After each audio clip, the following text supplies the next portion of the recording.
Bismillahirrahmanirrahim. Assalamualaikum warahmatullahi wabarakatuh. Alhamdulillahi rabbil alamin. Puji syukur kehadirat Allah Azza wa Jalla yang telah memberikan nikmat iman, nikmat Islam kepada kita semua. Salawat dan salam semoga tercurah pula kepada Nabi Muhammad SAW, para keluarganya, sahabat, dan kita sebagai generasi penerusnya hingga akhir zaman.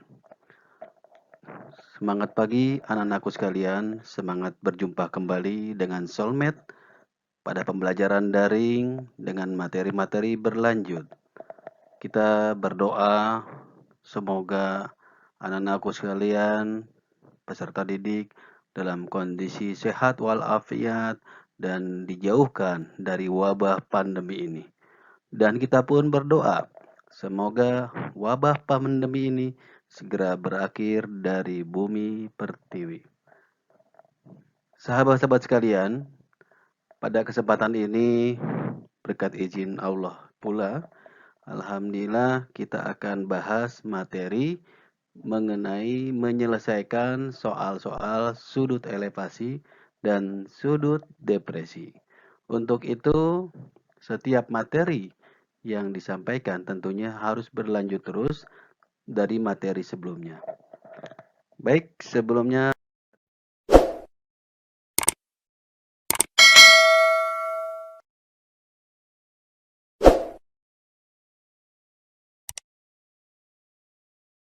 kita bahas materi pengertian elevasi dan sudut depresi. Terlebih dahulu kita harus ingat kembali, yakni mengenai sudut istimewa. Di pertemuan sebelumnya kita sudah bahas tentunya, yakni mengenai nilai dari sin, cos, dan tan. Untuk sin, nilai sudut istimewa 0 adalah hasilnya 0. Sin 30, 1/2, sin 45, 1/2 akar 2, dan sin 60, 1/2 akar 3, sin 90 adalah 1. Selanjutnya untuk nilai cos. Cos adalah cos 0, 1, cos 30, 1/2 akar 3, cos 45, 1/2 akar 2, cos 60, 1/2, cos 90 adalah 0. Dan untuk tan, nilai tan untuk tan 0 adalah 0, tan 30, 1/3 akar 3, tan 45, 1, tan 60 akar 3, dan tan 90 tak terhingga. Para peserta didik tentunya untuk nilai sudut istimewa ini sudah harus diingat di kepala kalian, sehingga ketika nanti kita akan bahas model soal sudut elevasi dan sudut depresi, kita semua sudah bisa menerapkan dari nilai-nilai sudut istimewa yang akan diperlukan digunakan pada saat substitusi dari setiap persamaannya. Selanjutnya adalah kita akan bahas mengenai pengertian sudut elevasi dan sudut depresi. Apa sih sudut elevasi? Sudut elevasi adalah sudut yang dibentuk oleh arah horizontal dengan arah pandangan mata pengamatan ke arah atas. Diulangi kembali, sudut elevasi adalah sudut yang dibentuk oleh arah horizontal dengan arah pandangan mata pengamatan ke arah atas. Itu adalah sudut elevasi. Nah, sekarang apa sudut depresi? Sudut depresi adalah sudut yang dibentuk oleh arah horizontal dengan arah pandangan mata pengamat ke arah bawah. Sudut depresi sudut yang dibentuk oleh arah horizontal dengan arah pandangan mata pengamat ke arah bawah. Jadi, kedua pengertian ini adalah pada dasarnya sama. Untuk elevasi memandang dari bawah ke atas, kalau depresi dari atas ke bawah. Nah, sehingga kalau kita lihat gambar ini, tampak jelas sekali bahwa ketika kita mengamati ini adalah jarak, ini adalah tiangnya atau nilai Y-nya tinggi, sementara ini adalah sisi miringnya. Ketika melihat dari bawah ke atas, ini dikatakan sudut elevasi. Kita lihat gambar sebelah kanannya, itu menggambarkan ketika kita memandang melihat dari atas ke bawah, maka itulah yang dikatakan sudut depresi. Jadi sudut yang dibentuk tersebut adalah sudut depresi karena melihatnya dari atas menuju ke bawah. Pertanyaannya buat kita adalah, besarnya sudut elevasi dan depresi apakah sama? Sesungguhnya bahwa kedua sudut elevasi dan depresi adalah sama besarnya. Kita lihat pada gambar berikut, yaitu di sini sudah jelas sekali bahwa ketika sudut elevasi membentuk alfa dan sudut depresi membentuk beta, maka kedua sudut alfa dan beta adalah sama. Jadi, sudut elevasi maupun sudut depresi yang dibentuk, nilai sudutnya adalah sama. Selanjutnya adalah ini gambaran sebuah simulasi tentang ilustrasi sebuah gedung.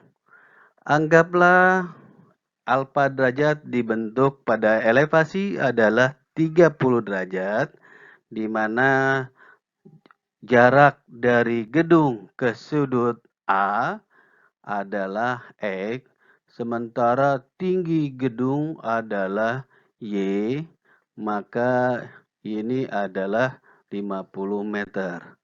Sementara ketika sudut depresi dibentuk, melihat dari atas ke bawah, maka sudut yang dibentuk pun pada depresi adalah 30 derajat. Nah, oleh karena itu semua, pemahaman mengenai sudut depresi dan elevasi adalah kunci pertama adalah alfa derajat dan kita bisa menggunakan fasilitas persamaan dari nilai tan. Baik, sekarang kita contohkan saja soal pada tampilan berikut. Di sini seorang Budi melihat puncak menara dengan sudut elevasi 30 derajat. Jika jarak antara Budi dan menara yang dilihatnya adalah 150 meter dan tinggi Budi adalah 120 cm, maka tinggi menara tersebut adalah. Jadi pertanyaannya adalah berapa tinggi menara tersebut? Diketahui bahwa sudut elevasi adalah 30 derajat. Yang kedua, jarak Budi ke gedung menara adalah 150 meter. Nah, sekarang kita selesaikan. Gunakan persamaan tan. Tan 30 derajat sama dengan nilai X banding yang diketahui adalah 150 meter atau jarak Budi kepada gedung. Nah, selanjutnya, berapa nilai tan 30? Tan 30 adalah 1/3 akar 3. sama dengan X per 150. Kita kalikan silang. 150 kali 1/3 akar 3 sama dengan X-nya adalah 50 akar 3. Nah, sekarang berapa tinggi menara tersebut?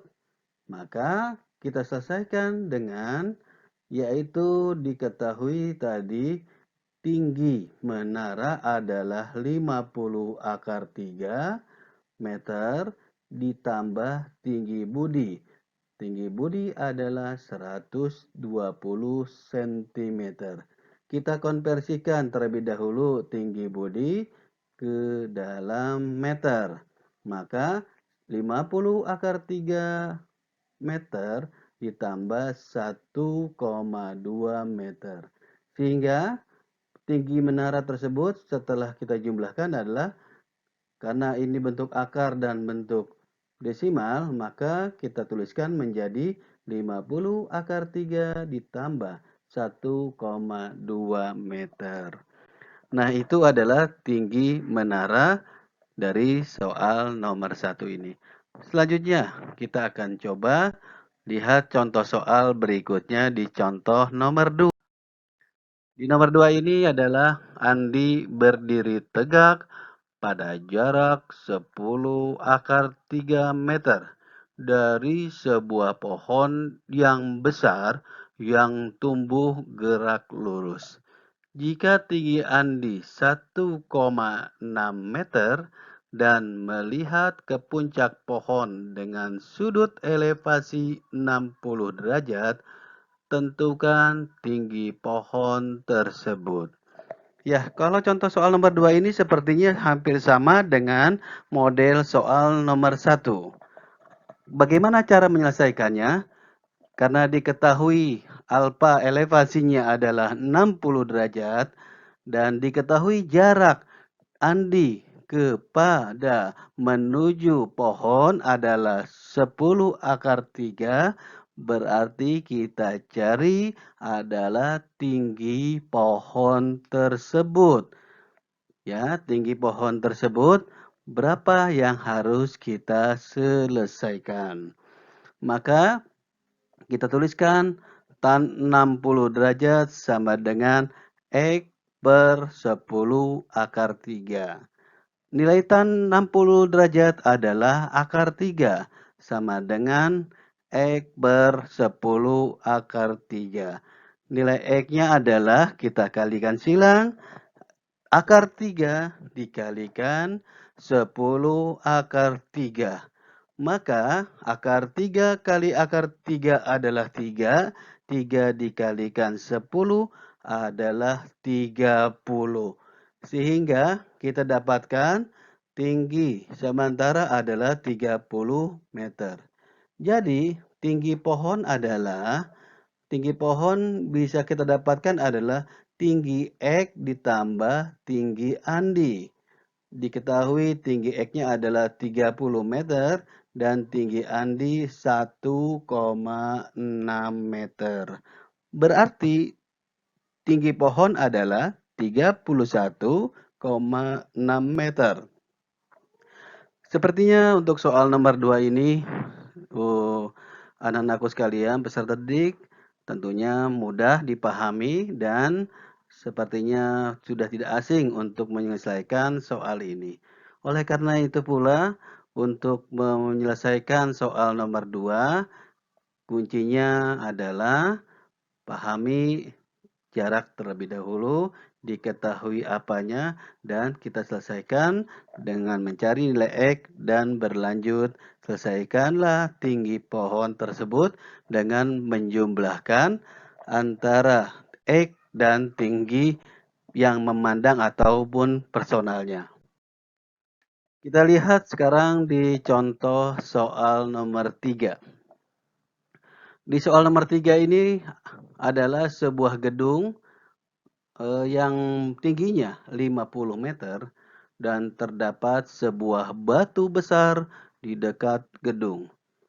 Jika sudut depresi dari titik puncak gedung terhadap batu tersebut adalah 30 derajat, maka jarak batu terhadap dasar gedung adalah titik-titik. Jadi soal ini adalah sudut depresi yang dibentuk 30 derajat. Nah, oleh karena itu, karena sebuah gedung sudah diketahui tingginya, kita tuliskan persamaannya. Tan 30 derajat sama dengan tinggi gedung berarti adalah 50 berbanding dengan jarak atau X. Tan 30 derajat adalah nilainya 1/3 sama dengan 50 per X. X adalah kita kalikan. 50 kali akar 3 adalah 50 akar 3. Oke, untuk itu, untuk soal nomor 3, sepertinya tidak ada kesulitan dan mudah dipahami. Kita akan berlanjut di soal berikutnya. Soal berikutnya akan berbeda ketika si Iwan memandang puncak sebuah gedung dengan sudut elevasi 60 derajat, tinggi orang si Iwan adalah 1,7 meter dan jarak Iwan dengan gedung 40 akar 3. Tinggi gedung adalah sama, kita tulis kembali tan 60 derajat sama dengan X per 40 akar 3. Di mana tan 60 derajat adalah akar 3 sama dengan X per 40 akar 3. Kita kalikan akar 3 kali 40 akar 3. Akar 3 kali akar 3 adalah 3. 3 kali 40, 120. Nah, dapatlah X adalah 120. Sekarang tinggi gedung tersebut adalah X ditambahkan tinggi Iwan. Sementara sudah dapat nilai X adalah 120 meter ditambahkan tinggi Iwan 1,7 meter, maka tinggi gedung dapat diselesaikan. Hasilnya adalah 121,7 meter. Berlanjut adalah soal nomor 5. Seorang anak dengan tinggi 160 cm berdiri pada jarak 12 meter dari kaki tiang bendera. Jika sudut depresi dari puncak tiang terhadap anak adalah 45 derajat, maka tinggi tiang bendera tersebut adalah. Nah, soal ini mengenai depresi, sudut depresi 45 diketahui. 45 derajat dan diketahui pula berdiri jaraknya adalah 12 meter. Maka kita bisa tuliskan tan 45 derajat sama dengan X per 12. Tan 45 berapa? Adalah 1. Sama dengan X per 12. Sehingga 12 dikalikan 1 adalah 12. Nah, selanjutnya adalah tinggi tiang bendera sesungguhnya berapa? Karena sudah dapatkan nilai X-nya adalah 12 meter dan tinggi anak adalah 160 cm, kita konversikan 160 cm menjadi 1,6 meter. Maka kita jumlahkan 12 meter ditambahkan 1,6 meter sama dengan 13,6 meter. Nah, kalau begitu kita akan coba berlanjut di contoh soal nomor 6. Di soal 6 ini adalah Joko yang berjarak 12 meter melihat puncak sebuah gedung dengan sudut elevasi adalah 60 derajat. Jika tinggi Joko adalah 150 cm, maka tinggi gedung tersebut adalah. Karena diketahui alfa derajat dari elevasi adalah 60 sama dengan X per 12. Berapa nilai tan 60? Tan 60 adalah akar 3. Akar 3 sama dengan X per 12. Kita kalikan silang. 12 kali akar 3 adalah hasilnya 12 akar 3. Dapatlah nilai X. Nah, sekarang berapa jadinya tinggi gedung tersebut. Tinggi gedung tersebut adalah sama dengan X tambahkan tinggi Joko. Nah, tinggi yang didapatkan X tersebut adalah 12 akar 3 meter ditambahkan 150 cm atau 12 akar 3 meter ditambahkan 1,5 meter sehingga kalau dijumlahkan 12 akar 3 ditambah 1,5 meter. Ini adalah tinggi gedung tersebut. Dah, dari contoh soal 1, 2, 3, 4, 5, dan 6 sepertinya sudah mewakili dari contoh-contoh baik elevasi maupun depresi bagi peserta didik dan sahabat-sahabat sekalian. Untuk memahami materi ini tentunya harus coba untuk berlatih. Untuk itu, pada kesempatan ini silakan Ananda sekalian peserta didik untuk mencoba menjawab 3 soal berikut. Dengan kalian berlatih dan mencoba, sudah pasti nanti akan mendapatkan mencoba jawaban tersebut akan disesuaikan dengan penerapan dari rumus TAN atau penyelesaiannya dengan sudut elevasi maupun sudut depresi. Untuk itu semua, kepada peserta didik, tetap semangat untuk mencoba dan berlatih, karena kunci sukses buat kalian semua adalah untuk didukung, berlatih dengan semangat, dan menjawab dengan menguatkan dari contoh soal yang telah diberikan. Atas perhatiannya, diucapkan terima kasih. Wabillahi taufiq wal hidayah. Wassalamualaikum warahmatullahi wabarakatuh.